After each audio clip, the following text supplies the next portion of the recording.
Story 1. They say the ice hotel sings at night.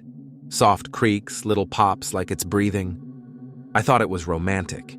Turns out it was clearing its throat before it swallowed us. Marcus booked the whole trip as a surprise. 20 years married, and he still wanted to make me shiver in a good way. We flew to Swedish Lapland on December 23rd. The hotel was carved fresh every winter. Walls of crystal ice, beds of packed snow covered in reindeer hides, sleeping bags lined with something that looked like silver fur. They told us the inside stays a steady -5. Like sleeping inside a star, the guide smiled.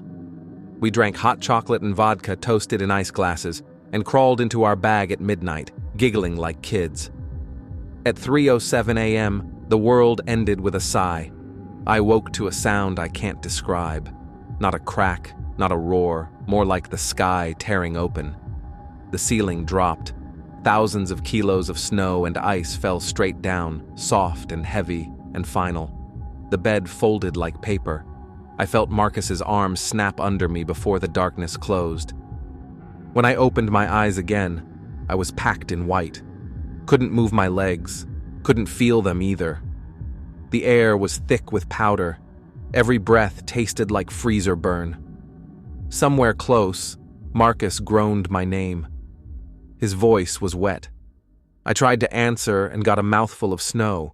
The sleeping bag had saved us from being crushed flat, but it trapped us too. The zipper was pinned under a block of ice the size of a car.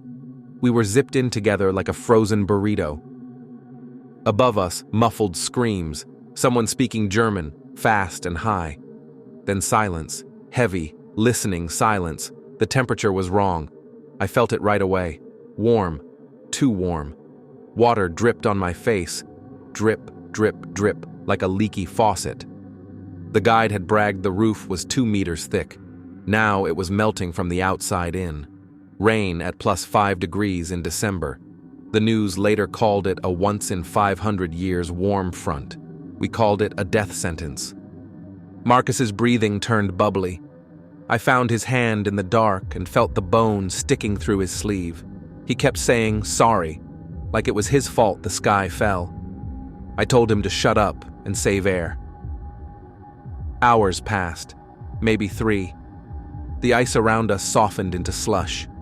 Our beautiful silver sleeping bag, rated to -5, turned into a cold, wet coffin. My feet went numb first, then my knees. Marcus stopped talking. I sang Christmas songs to keep him awake, Jingle Bells, then Silent Night, until my voice cracked and bled. I heard shovels, far away, then closer, voices shouting in Swedish. A chainsaw screamed. Light stabbed down through a hole. A man in orange coveralls looked in, and his face went white when he saw us. They pulled Marcus out first. He didn't make a sound. Then me. My legs stayed behind for a second, like they didn't know they belonged to me anymore. They carried us on boards across the ruined hotel. I saw what was left, whole wings flattened like God had sat on them. A woman's hand stuck out of the snow, fingers still wearing red nail polish and a wedding ring. Someone's suitcase lay open, clothes frozen stiff in pretty colors. In the ambulance, they told me 8 people never came out. Marcus lost his arm and most of his ribs. I lost both feet and the feeling in my hands. The doctors were kind, but their eyes said the same thing. You were lucky. We flew home in January. The house felt too warm, too loud, wrong. At night, I wake up tasting snow.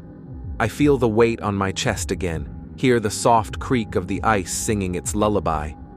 Sometimes Marcus wakes screaming that the roof is coming down. I hold what's left of him and whisper that we're safe now, but we're not. Because every December, when the temperature climbs just a few degrees too high, I swear I hear it. That same gentle sigh overhead. The ice remembering our names. Waiting for the next warm Christmas. Story 2. They say the wind in Iceland has a voice. If you hear it call your name, it's already too late. We wanted a real Icelandic Christmas. Just the 5 of us, a white 444, and the whole island to ourselves. Google Maps showed a shortcut across the highlands, F-35, only 180 kilometers instead of 400. The rental guy in Reykjavik hesitated, then shrugged. Road closed after Askja. Big sign. Don't go. We laughed. We had winter tires, full insurance, and Christmas spirit. What could go wrong? We left at noon on December 23rd. The sun rose pale and low, then gave up by 2. Darkness swallowed everything. The kids, Freya 14, Aaron 11, Tiny Liv 6, played movies on the iPad in the back. My wife Eileen sang along to Christmas songs. I drove, feeling like an explorer. The sign was bigger than I expected. Red letters, chains across the road, impassable in English and Icelandic. Google still said, continue 87 km. I looked at Eileen. She looked at the kids asleep against the windows. We drove around the chain. The road turned to gravel, then snow, then nothing. Wind screamed down from the glacier at 70 miles an hour. The SUV rocked like a boat. Then the black ice hit. I felt it before I saw it. Tires floating, steering wheel useless. The world tilted. We slid sideways, faster, off the edge. 200 meters straight down a scree slope. Metal screamed. Windows exploded. Snow rushed in like white fire. We landed upside down in a river. Water, black, thick with ice, poured through the broken windshield. The roof was crushed so low I couldn't sit up. Eileen's head bled onto my shoulder. The kids screamed once, then the cold stole their voices. The river was only knee-deep, but it was moving, and it was 0 degrees. Water rose fast. The engine hissed and died. The headlights flickered once and went dark. 20 hours of night closed over us. I tried the doors, jammed. Windows, gone. The boot was crumpled shut. We were in a metal box filling with liquid ice. I found the emergency hammer, smashed the side window, but the gap was too small and the current too strong. Liv started crying that her feet were gone. We climbed as high as we could, onto the upturned seats. Water reached our waists, then chests. The cold was a living thing with teeth. Eileen held Liv on her shoulders. Freya and Aaron clung to me. I told them stories about Santa's reindeer coming to pull us out. My tongue felt thick. Hours passed, maybe 2, maybe 5. Phones were dead, no signal anyway. The nearest farm was 30 kilometers back the way we fell. In the dark, in the storm. Aaron stopped shivering first. That's the bad sign, I remembered from some article. He leaned against me and got heavy. I shook him. He smiled like he was dreaming. Then he wasn't smiling anymore. Liv went next. Eileen sang to her until the song turned into just breathing. When the breathing stopped, Eileen didn't make a sound. She just held our baby against her neck and stared at the roof. Freya lasted longest. She whispered, "Dad, I'm so cold it doesn't hurt anymore." I told her I loved her, that I was sorry, that Google was wrong. She kissed my cheek. It felt warm for a second, and closed her eyes. Eileen and I stayed awake until the water reached our chins. We didn't speak. There was nothing left to say. She found my hand under the black water and squeezed once. Then her hand went slack. I don't know how I got out. Maybe the river pushed me through the broken window when the car finally rolled. I woke up on the bank with ice in my lungs and the wind screaming my name. They found me 3 days later, crawling on the road with no shoes, talking to 5 people who weren't there. The police said the car is still down there, half buried in new snow, too dangerous to recover in winter. They'll try in June. Every night at home, the wind howls around the house the same way. And every night, just before sleep, I hear it. 5 small voices calling Daddy from very far away, under the ice. They sound happy, they sound warm. And they never stop waiting. Story 3. They say the sea in Cancun is so blue it hurts to look at it. I keep thinking that blue swallowed my daughter whole. We wanted one perfect Christmas, just the 4 of us. Me, Jen, our son Mateo, 14, and Sophia, 17, tall, laughing, always chasing music and light. We picked an all-inclusive with wristbands and endless tacos. December 24th was heaven, sun, piña coladas, Sophia dancing on the sand with glow sticks in her hair. She looked like summer itself. At the beach club that evening, she met 3 guys. Early 20s, perfect English, expensive watches. They said they were students from Mexico City throwing a real party down the beach. Better DJs, fireworks, no wristbands. Sophia begged, "Dad, it's literally 200 meters past the gate. I'll be back by 1. Jen didn't like it, but Sophia was 17, almost 18. We said yes. Worst mistake we ever made. She kissed us goodnight at 11:47 p.m. and walked away in her white sundress, phone in hand, laughing over her shoulder. She never came back. By 3 a.m., we were running the beach with flashlights, shouting her name until our throats bled. Security said, "Kids do this. She'll turn up." At dawn, we went to the police. The officer yawned, sipped coffee, and told us most missing teenagers are found in hotel rooms with new boyfriends. He actually smiled when he said it. Christmas morning, we sat in a hot little station that smelled of bleach and cigarettes. Jen cried into Mateo's hair. I stared at a plastic tree with one string of lights blinking half dead. My phone buzzed. Unknown number. WhatsApp voice note. Sophia's voice, small and shaking. "Dad, they won't let me go. They want 200,000 American. Please hurry." Then a man, calm, almost polite. 48 hours. No police. We know where your son goes to school. The note ended with her scream. We played it for the police. They shrugged. Scam. Happens every week. She probably recorded it herself for attention. I begged them to trace it. They said the number was already dead. More messages came all day. Photos now. Sophia tied to a chair, mouth taped, eyes swollen. A gun against her head. Another voice, different man laughing. "Merry Christmas, gringo." Each photo demanded more money wired to different accounts. We emptied our savings, borrowed from family, maxed every card, sent $87,000 in Bitcoin before the bank froze us. The messages stopped answering. The police kept saying, "Wait." The resort gave us a free room upgrade and a fruit basket. On the beach, new tourists danced where Sophia had danced 24 hours earlier. December 26th, they found a body. White sundress, torn, washed up 15 kilometers down the coast. No blood, no Sophia. Just the dress and one silver sandal we bought her the day we landed. The detective patted my shoulder.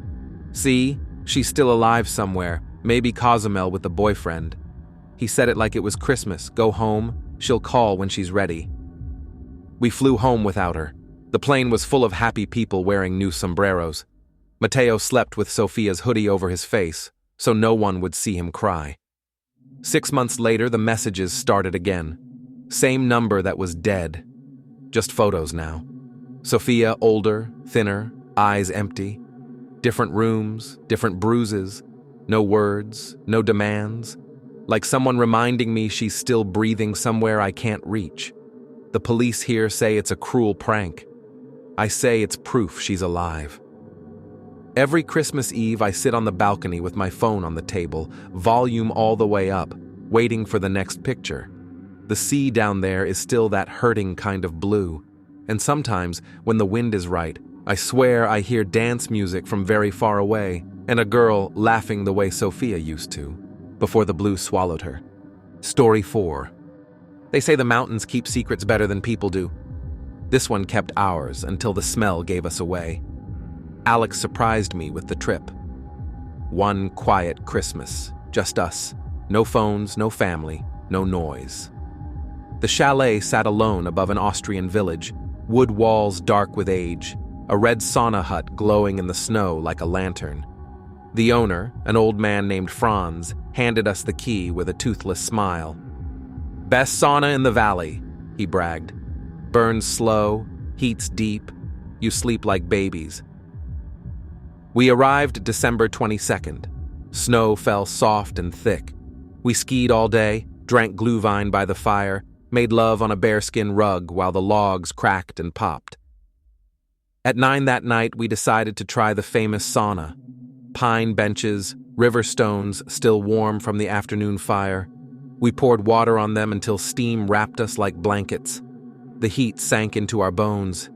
My skin turned lobster red. Alex laughed and said we looked like Christmas lobsters. We stayed until our hearts thumped loud in our ears, and the world felt far away. Back in the chalet, we opened the flue a crack. Franz had shown us the rusty lever, and fed the little tile stove one more log to keep the chill off. The bedroom smelled of pine smoke and melted snow. We crawled under thick feather blankets, limbs heavy, eyelids heavier. Alex kissed my forehead. "So relaxed," he mumbled. I think I answered, "Love you forever." Then nothing. That was December 23rd. I dream the same dream every time someone tells me what happened next. I dream we are still lying there, holding hands, smiling. Only the room is full of sweet, almond-scented fog. The stove glows cherry red behind its glass door, but the smoke isn't going up the chimney. It's curling back into the room, slow and lazy, like it has all the time in the world. In the dream, I try to sit up and warn Alex, but my body is warm honey. I watch the smoke stroke our faces, gentle as a mother. We keep smiling. We never stop. In real life, the flue was crooked. A bird's nest or years of creosote had blocked half the pipe. The smoke had nowhere to go except back inside. Carbon monoxide, colorless, odorless, patient. It tucked us in better than any blanket. December 24th came and went. The snow kept falling. Our phones stayed on the kitchen table, batteries flat. December 25th. The village bells rang for midnight mass. Nobody heard them up at our chalet. December 26th. Franz's niece Anna came to clean because we hadn't checked out. She knocked. No answer. Used her spare key. Said the first thing she noticed was the silence. No fire crackling, no voices, nothing. Then the sweet smell. She found us side by side in bed, covers to our chins, faces relaxed, lips slightly blue, like we'd just closed our eyes for a minute. My hand was still in Alex's. The stove had gone out hours earlier, but the room was warm, body heat trapped under feathers. Anna screamed once, then ran outside to throw up in the snow. The coroner said we died happy. No pain. Heart slowed, breathing slowed, sleep turned into forever sleep. The perfect way to go, he told my mother on the phone. She hung up on him. They shipped our bodies home in matching wooden boxes. The funeral was January 3rd. Everyone kept saying how peaceful we looked. Sometimes, late at night, I almost believed them. But then I remember the dream, the smoke stroking our faces, the stove glowing like a friendly eye, and I know the truth. The mountains didn't kill us. We killed ourselves with one extra log and too much trust. And the worst part? Even now, even knowing I can still feel it. That perfect, heavy, almond-sweet relaxation pulling me back under. Like the chalet is still waiting, stove ready, flue quietly closed. Whispering, "Come back, one more Christmas, you'll sleep so well." I think it will wait forever. Story 5. They say the Trans-Siberian never stops. Not for snow, not for Christmas, not for anything. We learned it stops for death. We wanted the big adventure. Me, Katya, our boys Misha, 12, and Dima, 9, and my father Viktor, 71 and stubborn as Siberia itself. 7 days from Moscow to Vladivostok, sleeping in a private 4-berth cabin, waking up to endless white forests.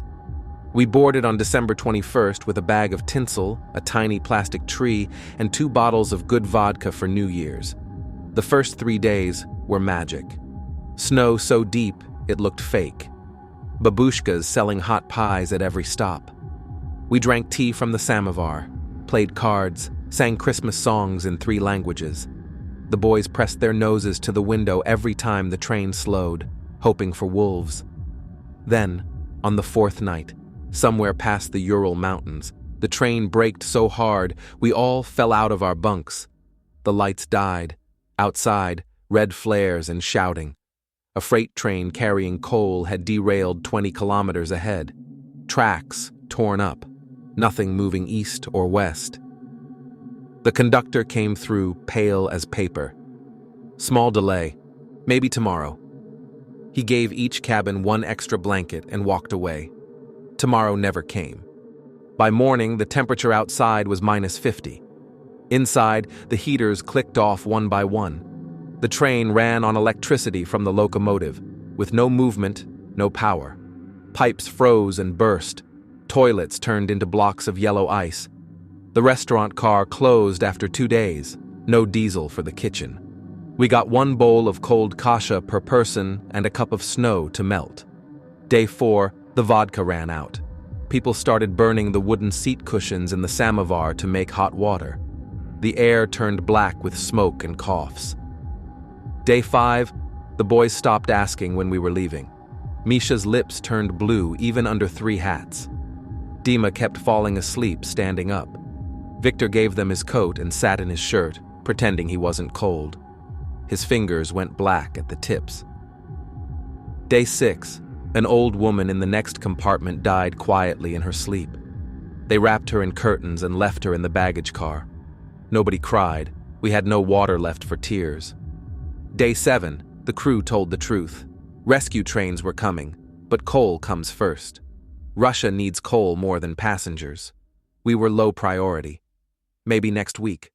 We burned books, playing cards, even the little plastic Christmas tree. Anything that would catch. The smoke made us blind, but it was warmer than nothing. Day 8, Victor couldn't stand. He lay on the top bunk whispering stories about the war, about walking home from Germany in 1946, about how cold could be a friend if you let it. Then he stopped mid-sentence and didn't start again. Katya closed his eyes with train tickets because we had nothing else. Day 9, the boys stopped moving. I carried them one by one to the baggage car and laid them beside the old woman. I told them sorry in every language I know. I kissed their foreheads, hard as stones, and came back to our cabin alone. I sat with Katya in the dark. We held each other under every blanket we owned. Our breath froze on the window in white flowers. She asked if the stars looked the same in Vladivostok. I said yes. She smiled. Then her head got heavy on my shoulder. I don't remember falling asleep. They found me on the 12th day when a maintenance locomotive finally pushed through. I was the only one still breathing in our carriage.